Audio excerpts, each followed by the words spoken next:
They taste test dishes for me. So Oh, wow. They're waiting. Okay. That's why. Welcome, everybody, to episode 5 of the Voice of Generation Now podcast. My name is Owen Smith, and I'm glad to be the host for you this evening. First, we're going to introduce to you our audience for the evening. Yeah, there you go. That was a little delayed, but we'll roll with it. So our guest this evening is none other than Xochitl Arroyo, who is a part of MSS and the Hispanic Student Christian Association. Yep. I had a little bit of a tongue twister there. Good. Round of applause. Come on. There you go. Yay. All right, so we're going to start off by talking about the Hispanic Student Christian Association. A little bit of a tongue twister. I got it this time. Good, yeah. So you are the campus engagement coordinator. Correct. So can you talk about how you got into this role and what you do essentially? Yeah, so last year I was actually one of the students who was participating a lot. I got into MSS, and a lot of my upperclassmen friends, seniors who graduated, were part of the leadership position last year. And so because of that, I started getting more involved into these events. And eventually I just kind of started picking up on some stuff that they were doing. And since they were all graduating, there was going to be a lot of positions left open. So I kind of just was like pushed towards it. And it was a great push. I definitely needed that push to kind of get out there and take that position. Basically, campus engagement coordinator, I just help do setups for events, coordinate with the other affinity groups that we have, like ASCA and BSCA. We basically just create events, make sure we have all the supplies, do the setups that we need to do, just like how we had to do it for La Fiesta and everything that just passed, actually. So what are some general fun memories you've had so far in this role? I will say although it might be stressful, it's definitely like the process of making these events. For sure. Especially since most of the other students who are in those leadership roles, they're very good friends of mine that like I get along with, I work well with them. They tend to make it very fun. So though we might, stress out trying to figure out all these events, how to coordinate, how to actually get there on time. Mm-hmm. I think my most memorable memories are like, being in the kitchen, like making the drinks, the chaos of like running around everyone, making sure the decorations are looking good. And also like our Bible study that we have, it's always nice to have like that mental break. We have very chill study, like Bible studies, and that tends to help a lot. It's definitely one of my funnest moments that I've had, just having conversations with people, even if it's like not even about the topic we're on, like just catching up with everything. Yeah, just socializing and being relatable with other people. Can you tell me what's the general purpose of La Fiesta?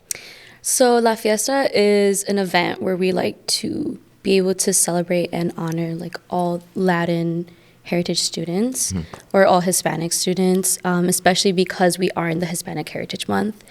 It's just kind of one big event that we like to have open for the school because we want everyone to come in, enjoy that day with us, whether that's like just eating and socializing, maybe learning a little bit about different countries and their heritage, or even just like if you're there to like dance with us. We definitely had a blast with all the dancing towards the end.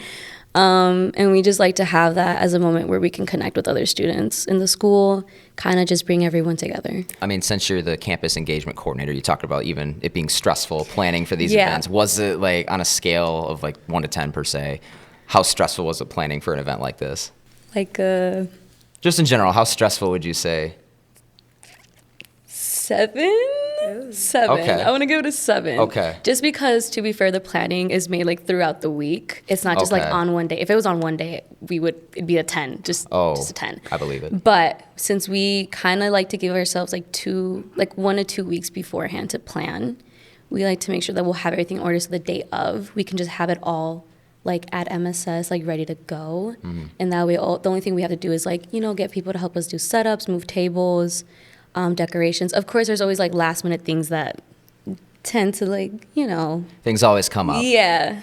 I've also heard that it's grown in popularity over the years. So how is that for you guys, like for the people that run the show over there for La Fiesta? How does it feel to know that like it's growing?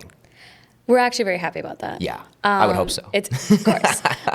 We're definitely very happy about that. Our main purpose, like I said, is to have that open to the school so we can have different students come in and feel like they're welcomed at MSS, even if they're not part of the HSCA group or any of the other affinity groups that MSS offers.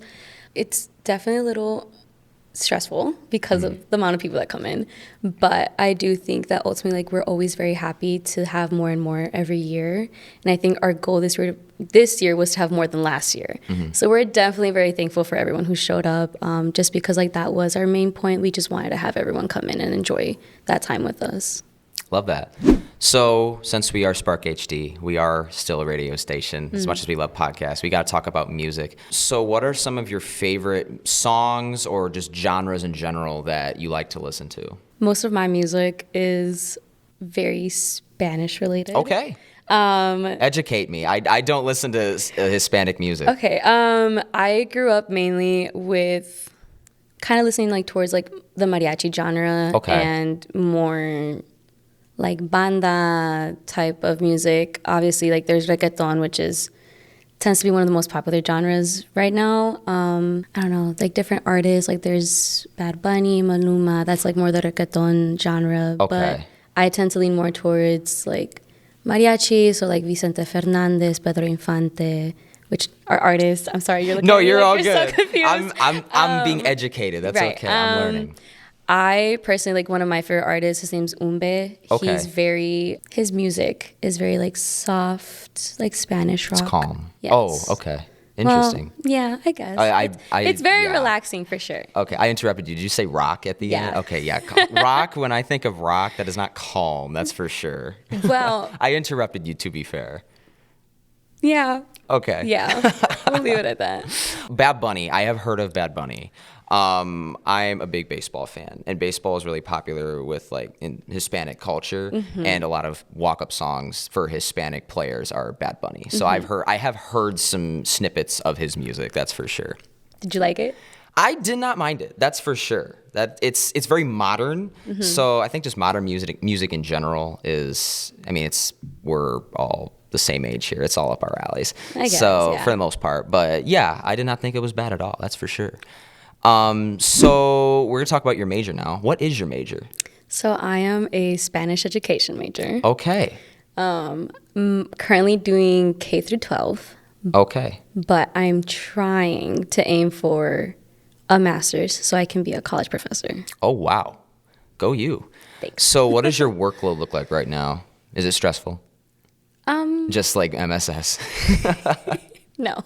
No? No. It's I want to say it's pretty balanced right now. Okay. It's not too bad. I think it's just having to balance it with MSS and anything else that I'm doing. So my workload isn't too bad since majority of my work is done like in class. I do have assignments that, I got to get done, but a lot of it's also like my time goes towards field experience. So not even like being in my classrooms, but like going to like different schools. That tends to take up a lot of my time as well. Plus MSS, which is like a whole different thing. Yeah, and the workload's not too bad. It's very manageable. It's just more like actually like managing my time with it. Yeah.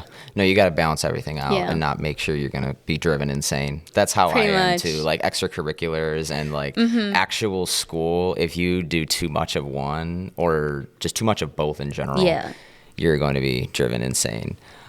So you said that you're trying to be a college professor. You said you're doing K through 12 right now. Yes. Do you have like a grade specifically that like out of the 12, I know you said you want to do college, but like which grade would you do if you had to pick? Honestly, originally I thought I wanted to do high school, but from my field experiences that I've been having lately, I'm kind of leaning towards middle school. Interesting. I think I've been enjoying my 7th graders a lot. Like the 7th grade class that I'm assigned to right now, they're definitely changing my mind. So are the 5th graders that I literally just went to go teach this morning. That's awesome.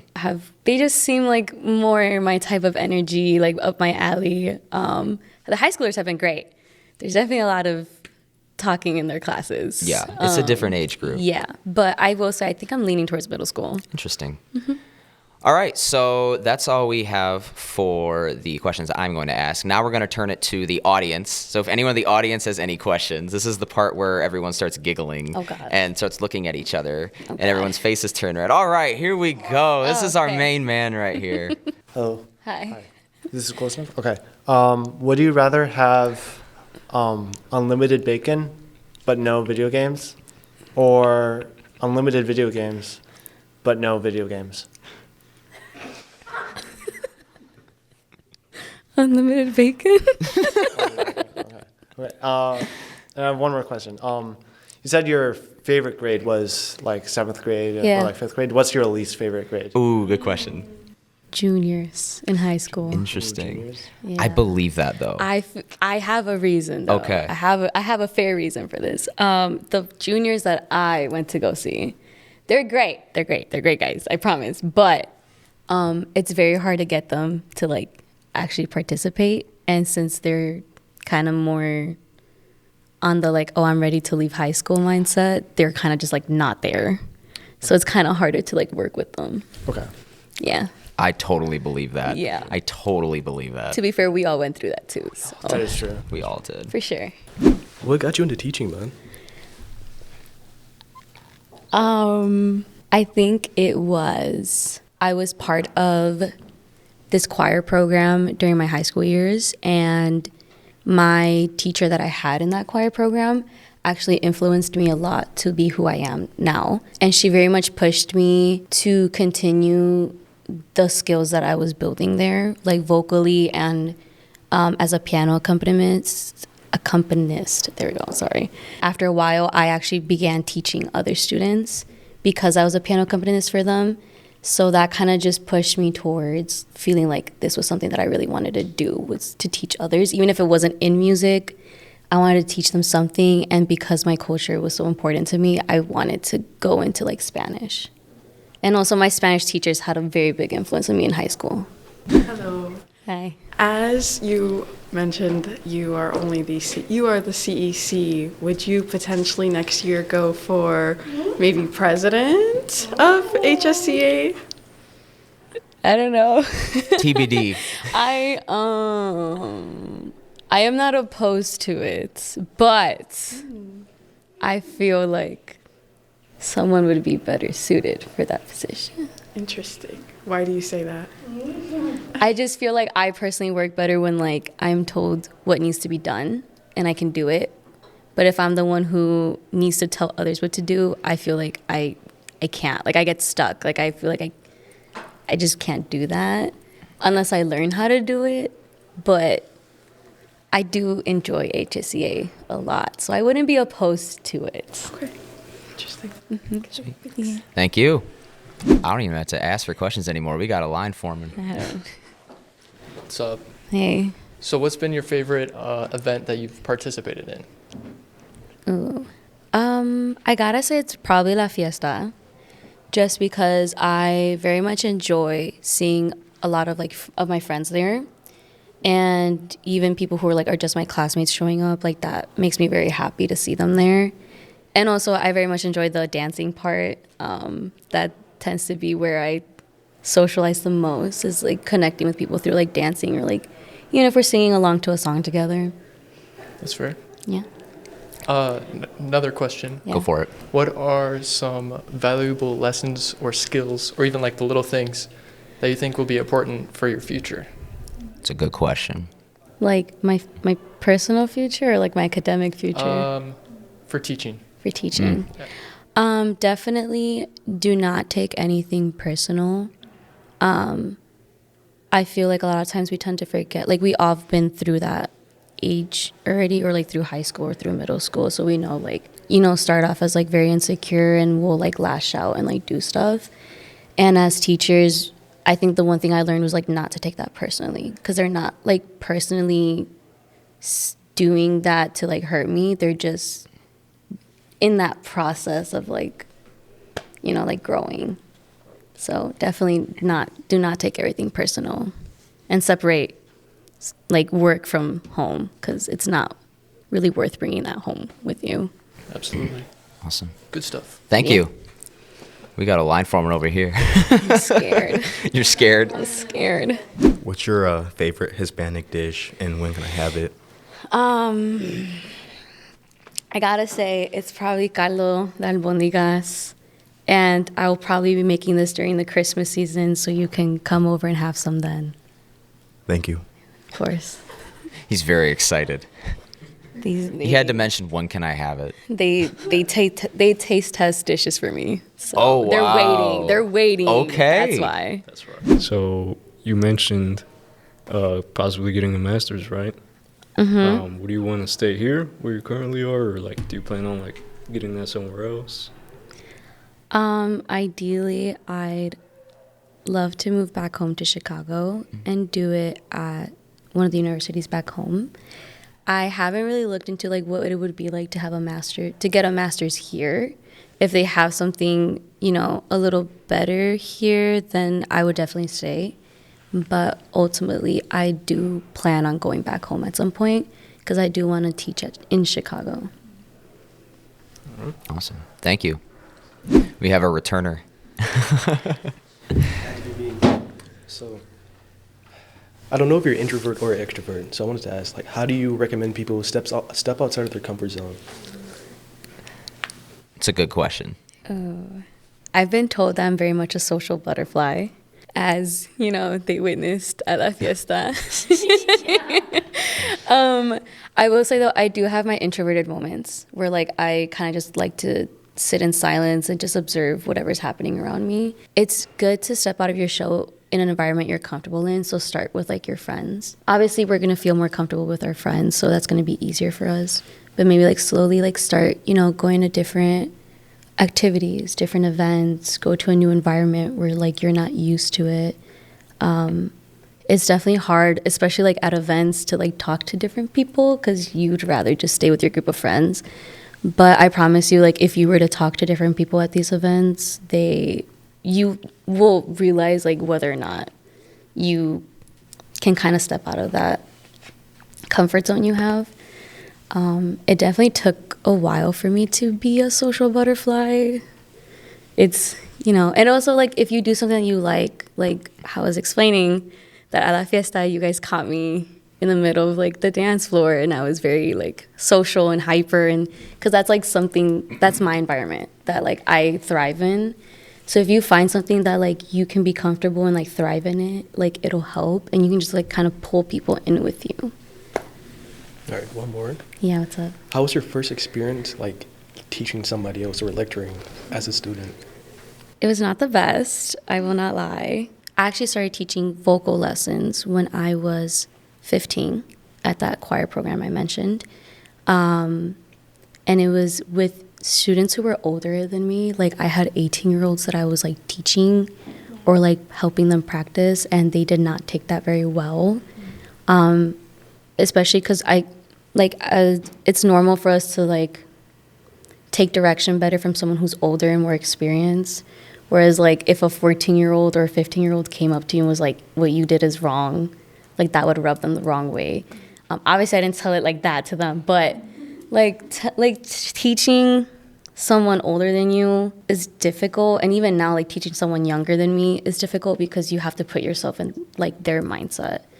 So my first time teaching was not the best. They did not like the fact a 15-year-old was teaching them how to sing. But it does get easier because you tend to figure out how to properly or effectively communicate with them so it doesn't come off the wrong way. Thank you to everyone for your questions. That's about all the time we got for you today. Thank you, Xochitl, for coming on the podcast. It was, yeah, there we go. Come on. Yes, there we go. All right, that's all we got for you today. Thank you for listening to episode 5 of The Voice of Generation Now. I'm Owen Smith, signing out. Thanks for listening.